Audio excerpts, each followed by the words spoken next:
Les gars, je pense que au cours de cette semaine, on risque d'assister à un mouvement assez intéressant de la part du Bitcoin. Alors, au cours de la vidéo d'aujourd'hui, il faut que je vous explique pourquoi je pense tout ceci, pourquoi on est sur le point de voir un mouvement assez juteux, comment vous préparer pour tout ceci, dans quelle direction ça risque de se produire et bien d'autres choses encore. Alors, si vous possédez la moindre crypto-monnaie, si vous envisagez d'acheter la moindre crypto, et bien assurez-vous de rester dans les parages du début jusqu'à la fin pour ces infos.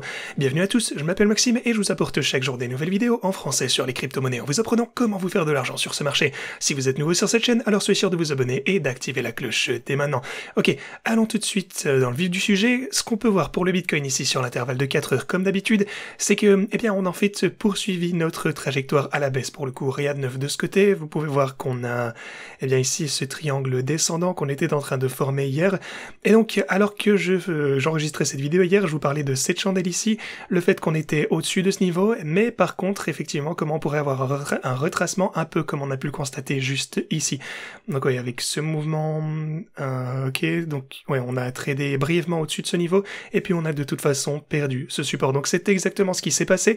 On a eu une chute à partir de ce niveau, donc oui, pour le coup, il n'a pas maintenu le prix, et à l'heure actuelle, on se trouve à environ 26 000 $, et bah potentiellement, on pourrait avoir davantage de chutes pour le Bitcoin. C'est juste la réalité, préparez-vous-y, et bah ouais, on n'a reçu aucune aide des marchés traditionnels pour le coup, parce que de leur côté, eh bien, ils se sont ouverts. Vous pouvez voir qu'on a essayé de franchir cette ligne rouge et pour le coup on s'est fait rejeter ici même, donc ça n'a rien donné.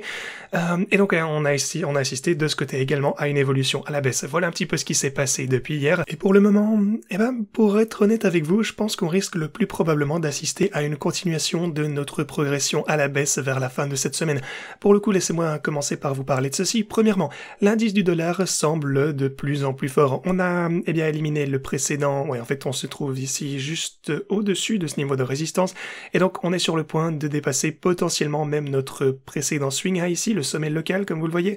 Donc le DXY semble vouloir devenir de plus en plus fort, et il n'a pas envie de s'arrêter, ce qui pour le coup n'est pas bon pour le Bitcoin, c'est pas bon pour les marchés traditionnels, ni pour les actifs à risque en général.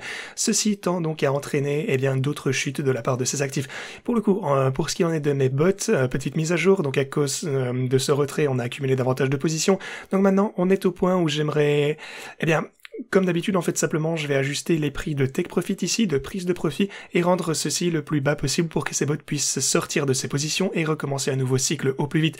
Voilà un petit peu l'update en ce qui concerne mes positions trading ici. Sinon, pour ce qui en est de cette semaine, ce qui va arriver, on a des événements majeurs, par exemple Jérôme Powell qui va parler, on aura les premières demandes d'allocation de chômage, on aura vendredi les données sur l'inflation du PCE pour le mois d'août, et ouais, tout au long de cette semaine, en fait, les responsables prendront la parole, et aussi le gouvernement américain négociera également un financement pour éviter une fermeture. Alors de quoi s'agit-il? Eh bien, les États-Unis sont sur le point de faire faillite. Rendez-vous compte, un pays, enfin plus ou moins évidemment, il dépense tellement d'argent actuellement, en tout cas plus qu'il n'en génère, et forcément ce n'est pas bon du tout. Donc, si eh bien ils ne s'entendent pas sur un nouvel accord, ils finiront par imprimer plus d'argent, un jour ou l'autre en tout cas évidemment. Ça pour le coup c'est le but final, c'est ce qui va finir par arriver de toute façon, c'est ainsi qu'ils vont sortir de ces ennuis plus facilement, mais pour l'instant ils doivent parvenir à une sorte d'accord, eh bien pour continuer à dépenser leur argent en fait. Et ils ont fait ce genre de truc il y a quelques mois si je me trompe pas, et bah ouais, ça a été eh bien un gros événement, et en fin de compte bien sûr ils ont dû simplement relever le plafond de la dette pour pouvoir dépenser encore plus d'argent. Donc c'est soit ils relèvent le plafond, soit ils impriment, mais pour le moment s'ils ne trouvent pas de solution, parce qu'ils sont toujours dans l'impasse, donc si ils n'ont pas de solution, eh bien on pourrait voir les États-Unis fermer, eh ben, ouais, grosso modo, en fait, avoir un gros problème financier à la fin du mois de septembre. Donc c'est quelque chose auquel il faudra prêter attention. Et juste pour mettre ça en perspective, les gars, le déficit américain approche les 10% du PIB et est proche des niveaux qu'on a pu atteindre avant la crise de 2008. Donc, les États-Unis ont emprunté 30 milliards de dollars par jour, depuis la fin de la crise du plafond de la dette. Et c'est quelque chose qui s'est produit il y a quelques mois, donc ça fait une somme colossale. Alors, pourquoi est-ce qu'on dépense des niveaux de récession si on n'est pas en train d'en vivre une? Eh bien, en fait, c'est l'élément clé à retenir ici, parce qu'on est probablement déjà dans une récession, bien que les responsables ne veulent pas le reconnaître, évidemment, parce que forcément ça ferait paniquer les masses, etc. Mais voilà, on est très probablement au début d'une récession, ce qui entraînera probablement, eh bien, soit une réduction des taux d'intérêt, donc en quelque sorte la pression monétaire qui va continuer, et donc on va simplement générer davantage d'argent qui va sortir de nulle part pour sortir de cette récession, ce qui n'est évidemment pas une bonne façon pérenne de gérer ce problème, mais s'il n'imprime pas de l'argent, alors bien entendu on pourra s'attendre à des temps bien plus difficile pour la plupart des gens, et bien entendu, à une baisse des actifs à risque, les gens qui vendent leurs actions ou quoi que ce soit, en gros, simplement pour essayer de vivre leur vie et payer moins cher. Donc voilà, ça pourrait être quelque chose à suivre pour les prochaines années. Potentiellement, on verra si ça va se produire ou non. Évidemment, les États-Unis vont tenter de l'éviter. Mais voilà, si ça se produit de cette manière, ils devront commencer à imprimer de l'argent et à sortir de la récession du mieux qu'ils le peuvent pour se donner un petit coup de pied et dégager le problème pour un peu plus loin. Aussi, on a quelque chose d'énorme de ce côté. Ça, c'est quelque chose qui, je pense, risque d'entraîner également un mouvement majeur des marchés des cryptos. Parce que on a une audience à venir cette semaine. Et encore une fois, juste pour vous rappeler un petit peu de quoi il en retourne, chaque fois qu'on a une audience au Congrès, et que Gary Gensler va témoigner, eh bien, à chaque fois qu'on a une audience, généralement, lorsque la SEC est appliquée, la SEC qui vient toujours nous embêter, eh bien, ça coïncide généralement avec le fait qu'elle prenne également des mesures correctives. Par exemple, vous pouvez voir qu'ici, en janvier, eh bien, on a également une audience du Congrès, et c'est là qu'ils ont décidé de poursuivre en justice Genesis et Gemini. Ici, en février, c'est là qu'ils ont décidé de poursuivre Paxos, l'émetteur de stablecoins, avec cette audience ici, avant de voir, une autre ici en mars. Oui, vous pouvez voir qu'ils ont également publié quelque chose de ce côté. Oui, donc ici, il parlait de la crypto en tant qu'un contrat d'investissement, par exemple. Vous pouvez également voir ça de ce côté. Donc oui, ils ont poursuivi Binance ici. Donc tout ça pour dire que généralement, lorsqu'on a une audience, eh bien, ils prennent également davantage de mesures d'application de la loi, en fait, où ils poursuivent les entités crypto.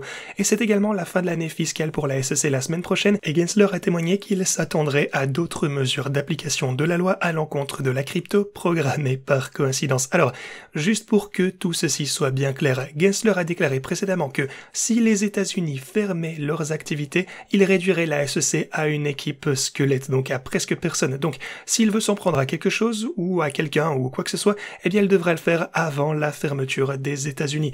Et c'est vraiment le genre de choses logiques à faire en fait, parce que s'il le peut... En gros, si les États-Unis ont de gros soucis, il n'aura aucun équipage avec lequel travailler et ils ne pourront pas s'en prendre à de grosses entités. Donc voilà, tout s'arrête avec la SEC, il voudra donc, avant ceci, pousser le plus de choses possible à l'encontre des cryptos cette semaine, avant un éventuel arrêt des États-Unis, si ça devait se produire. Maintenant, pour le coup, évidemment, je pense pas que les États-Unis vont entrer dans un état de fermeture ou quoi que ce soit, mais voilà, ça pourrait être quelque chose qui va l'inciter à sortir quelque chose de gros cette semaine, potentiellement. Et comme vous le savez, il a déjà déclaré que on pouvait s'attendre à davantage de mesures d'application de la loi contre la crypto dans un avenir proche. Donc ça va bien sûr affecter les marchés des cryptos, forcément, très probablement à la baisse, malheureusement. Bon, pour le coup, ça pourrait juste être une baisse au court terme, et puis on verrait à nouveau une poussée, un rebond, mais on verra bien lorsque ça sortira. Ce que je voulais vous dire principalement avec cette vidéo, c'est que dû à toutes ces choses dont je vous ai parlé aujourd'hui, préparez-vous au minimum à ce qui risque d'arriver du côté de Gensler cette semaine. Préparez-vous à de la volatilité potentiellement à la baisse et en voir les conséquences. Ceci étant dit, c'est tout ce que j'avais pour vous aujourd'hui. Merci beaucoup d'avoir regardé cette vidéo et je vous dis à la prochaine.